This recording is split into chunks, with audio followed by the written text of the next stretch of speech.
America में हर कोई glass को 3/4 आइस क्यूब से भरकर पीता है। अब मैं जो कहूंगा वो लोगों को पसंद नहीं आएगा। अगर आप एक विद्यार्थी हैं, फिर आपको 8 डिग्री अंतर के साथ पानी पीना चाहिए।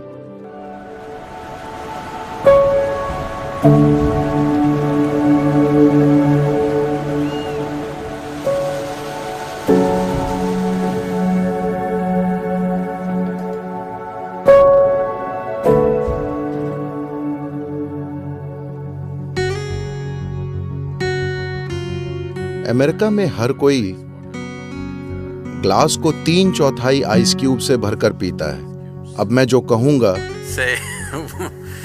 वो लोगों को पसंद नहीं आएगा।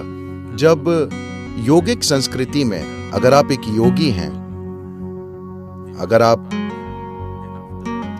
आंतरिक रूपांतरण के मार्ग पर हैं, आप अपने सिस्टम को संभावना के एक दूसरे आयाम में रूपांतरित करना चाहते हैं, फिर आप सिर्फ 4 डिग्री अधिक या कम तापमान वाला पानी पीते हैं। यानी आपके शरीर का सामान्य तापमान करीब 36 डिग्री सेंटीग्रेड होता है, तो आप 40 या 32 डिग्री तापमान तक का पानी पी सकते हैं। ये पानी पीने का बेहतरीन तरीका है। अगर आप एक विद्यार्थी हैं, यानी आप ज्ञान को ग्रहण करना चाहते हैं, आप रूपांतरण की खोज में नहीं हैं, आपको सिर्फ ज्ञान ग्रहण करने में दिलचस्पी है, फिर आपको 8 डिग्री अंतर के साथ पानी पीना चाहिए।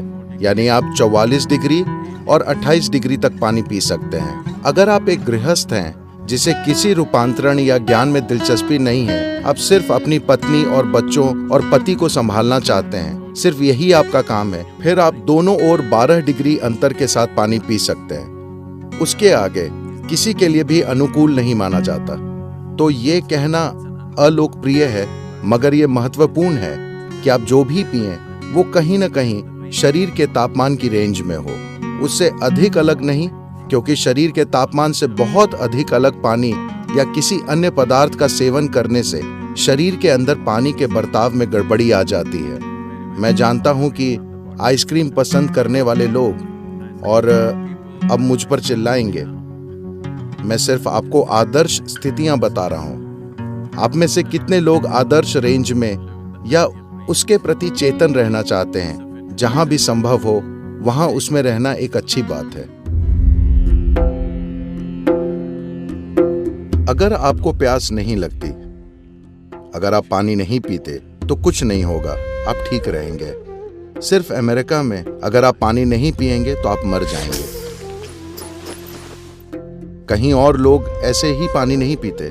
जब उन्हें प्यास लगती है तो वो पानी पीते हैं, वरना वे रेगिस्तान में भी ठीक रहते हैं। सिर्फ अमेरिका में ठंडे मौसम में हर कोई बोतल लेकर चलता है और लगातार घूंट भरता रहता है, क्योंकि मार्केटिंग मशीनों ने उन्हें ये यकीन दिला दिया है कि उन्हें ढेर सारा पानी पीना चाहिए। पानी का अत्यधिक सेवन, खासकर अगर उसे छोटे घूंटों में पिया जाए, शरीर सोख लेता है। जब वो सोखता है तो सोडियम का स्तर, जिसका संतुलन बहुत नाजुक होता है, वो कम हो जाएगा।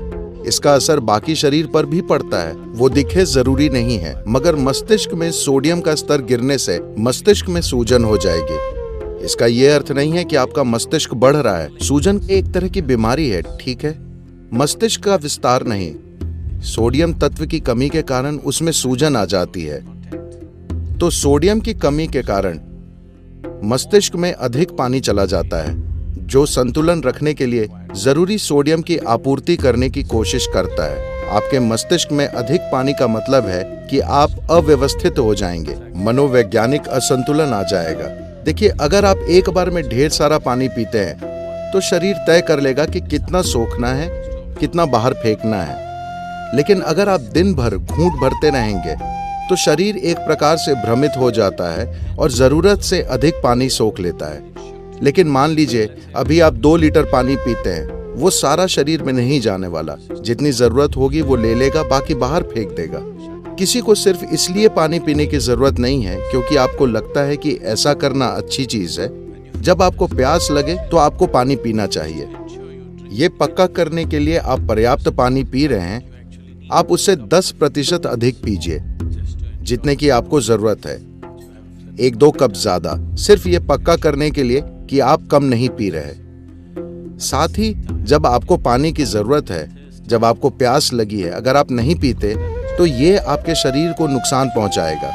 जब जरूरत पड़ने पर पानी शरीर में नहीं पहुंचता तो दिल को भारी नुकसान होता है। लेकिन जब मैं पानी कहता हूं तो ये सिर्फ द्रव के रूप में पानी पीना नहीं है। आपको अधिक पानी वाले खाद्य पदार्थ खाना चाहिए। अगर आप एक फल खाते हैं तो उसमें लगभग 90% पानी होता है। सब्जियों और बाकी चीजों में लगभग 70% पानी होता है। जब आप भोजन करें तो उसे कम से कम आपके शरीर में जल तत्व के प्रतिशत के बराबर होना चाहिए। तो आप जो भी खाएं उसमें कम से कम 70% जल तत्व होना चाहिए। इसलिए सब्जियों, फलों को आपके आहार का हिस्सा होना चाहिए ताकि वो मौजूद रहे।